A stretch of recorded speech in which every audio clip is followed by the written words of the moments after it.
आप देख रहे हैं गौड़ी किरण। आदिवासी समाज में 3 संस्कार होता है: जन्म संस्कार, विवाह संस्कार, मृत्यु संस्कार। रविवार को सारण जिला के एकमा प्रखंड के नवादा गांव में राम रोहित शाह के माता राम सखी देवी का देहांत 15 अगस्त को हुआ था। मृत्यु के 10 दिन के बाद आदिवासी रीति रिवाज के अंतर्गत चोक्ता काज किया जाता है। चोक्ता काज संपन्न कराने के लिए यूपी के देवरिया जिला निवासी दरोगा मरावी आदिवासी धर्म गुरु के द्वारा संपन्न कराया गया।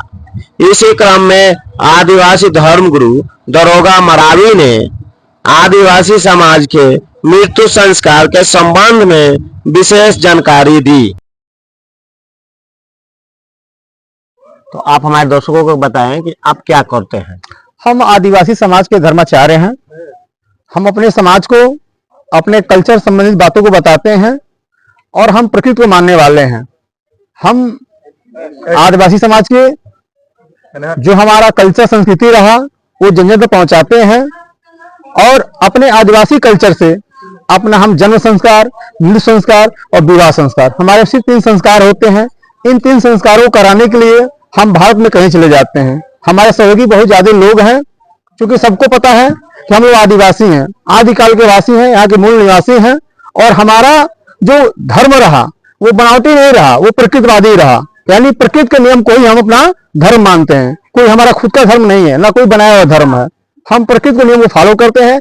जैसे प्रकृति सबको जीवन देता है उसके नियम को फॉलो करते हैं। जैसे प्रकृति हमारी सेवा करती है तो हम प्रकृति की सेवा करते हैं, और सेवा ही जीवन है, सेवा ही सब कुछ है। आप जो आए थे जो संस्कार कराने के लिए, यहाँ पर हम आए थे चोक्ता कराने। जो हमारा चोक्ता कार्यक्रम 3 दिन बाद होता है, 5 दिन में हो या 5 दिन बाद हो, कम से कम 3 दिन। 3 दिन इसलिए होता है कि हम लाश को जलाते नहीं है, हम लाश को दफन करते हैं। और जब कोई डेथ करता है यानी मर जाता है तो उसकी जो पूरी बॉडी होती है निष्क्रिय होने में कम से कम 72 घंटे लगते हैं, क्योंकि कुछ ऐसे पार्ट होते हैं जो जिंदा रहते हैं। अभी पूर्णतः इंसान मरा नहीं तब तो उसको हमने दफनातर कर दिया, ऐसा हमारे नियम नहीं है। हम लाश को दफनाएंगे और 72 घंटे बाद हम कभी भी उनका चोक्ता कार्यक्रम कर देंगे, जिसमें लोग कहते हैं कि 10 गातर भर ला घंट बनाए ला।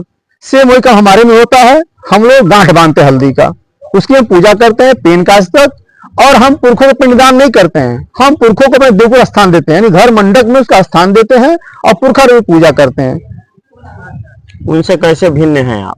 भिन्न नहीं है, नाम किसी अलग है, नाम किसी। हमारी सारी व्यवस्था प्रकृतिवादी है और प्रकृति सबकी जननी है, प्रकृति सबका सब कुछ है, प्रकृति सबका आधार है। गांठ बांधने वाली होती है, उसका क्या महत्व है जो आप गांठ बांधते हैं हल्दी का? वो हमारी जीवा पेन, यानी जो व्यक्ति नहीं रहा उस हल्दी गांठ पे उनको हम आमंत्रित करते हैं कि इस हल्दी गांठ पे अपना आसन दीजिए। और हम जब उनका काम क्रिया करते हैं तो उनको देवकुल भेजते हैं कि आपको हम पुरखा की पूजा करेंगे। यानी आने वाला कहीं कुछ नहीं, एक आस्था है कि आप हमको दुनिया में लाए, आप मेरे भगवान हो, आप मेरे माता पिता परम पूजनीय हो, इसलिए आपका सदैव ऋणी रहेंगे और सदा आपके भक्त रहेंगे। आप जब संस्कार करा रहे थे तो महुआ के विशेषता के बारे में बता रहे थे। महुआ सबसे ज्यादा गुणकारी फूल है, इतना कोई गुणकारी फूल नहीं है। महुआ को हम जब लाते हैं तो बगैर तोड़ लाते हैं, जिससे कभी प्रकृति की कोई क्षति नहीं होती है। और महुआ तमाम रोगों में काम आता है। आदिवासियों ने जो पहली रोटी खाई थी, यानी जो इस धरातल पिंड में जो पहली रोटी बनी थी वो महुए की बनी थी। ये हमारे आदिवासियों की शोध खोज है, ये मानना है। ऐसी धारणाएं हैं कि जब लोग मर जाते हैं तो प्रेत जोनी में चले जाते हैं, हमारे नरक में चले जाते हैं, स्वर्ग में चले जाते हैं। हमारी ऐसी कोई धारणा नहीं है। जैसे अंदर बंदर, कुत्ता, बिल्ली, भालू, आम जानवर मर जाते हैं, वैसे इंसान मर जाता है। और ना आत्मा कोई प्रमाण है और ना आत्मा हम मानने वाले हैं। हम जीवा प्रेम को मानते हैं कि एक जीव से दूसरे जीव की उत्पत्ति होती है, तो हम जीवा प्रेम को मानते हैं। हम सजीव को मानते हैं, निर्जीव को नहीं मानते हैं। आप ये जो कार्यक्रम करा रहे थे अभी जो संपन्न हुआ, उसके माध्यम से आप क्या मैसेज देना चाहते हैं? हम मैसेज ये देना चाहते हैं कि जो हमारा आदिवासी समाज है, जो हमारा मूल निवासी समाज है, उसके जो पुरखा रहे वो प्रकृतिवादी रहे, वो सदैव प्रकृति की सेवा की है। ऐसा कोई कार्य नहीं करे जिससे हमारा प्रकृति क्षतिग्रस्त हो। जैसे हम लाश को जलाते हैं तो लाश को जलाने में हमारा क्लाइमेट प्रदूषित होता है, और जब क्लाइमेट प्रदूषित रहेगा तो जो जीवन हमारा उथल पुथल रहेगा। लाश जलाते हैं तो 2.5 से 3 मिनट हमारी क्षति होती है, और हम लाश को दफनाते हैं तो हमारी लकड़ी बचती है, हमारा क्लाइमेट बचता है, और जब क्लाइमेट सही रहेगा तो हमारा जीवन सही रहेगा। हिंदू धर्म के अनुसार लाश को जलाया जाता है, इस्लाम के तरफ दफनाया जाता है।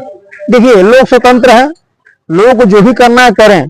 आदिकाल में मानव था, आग का ज्ञान नहीं था, तभी लोग मरते होंगे, तो जब ज्ञान ही जलाते कैसे होंगे? ये आदिकाल की व्यवस्था बताती है कि दफनाना उत्तम है, और दफनाना ही सत्य है, और दफनानी पहली व्यवस्था है। जैसे कोरोना काल में न कोई धर्म न कोई मजहब था, लोग छूते नहीं थे और सबको दफनाया गया, तो लोग का कहाँ गया धर्म?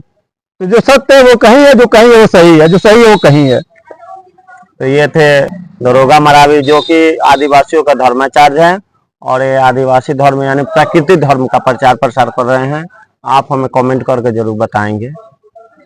हम देवरिया जिला के रहने वाले हैं, दरोगा मरावी हैं, आदिवासी कल्चर के हम प्रचारक हैं, और अपने संस्कृति को हम अपने कौम, अपने समुदाय जन जन तक पहुंचाते हैं, अपनी सेवा करते हैं। हम देवरिया में भटोलिया के रहने वाले हैं। मोबाइल नंबर हमारा 7800515854।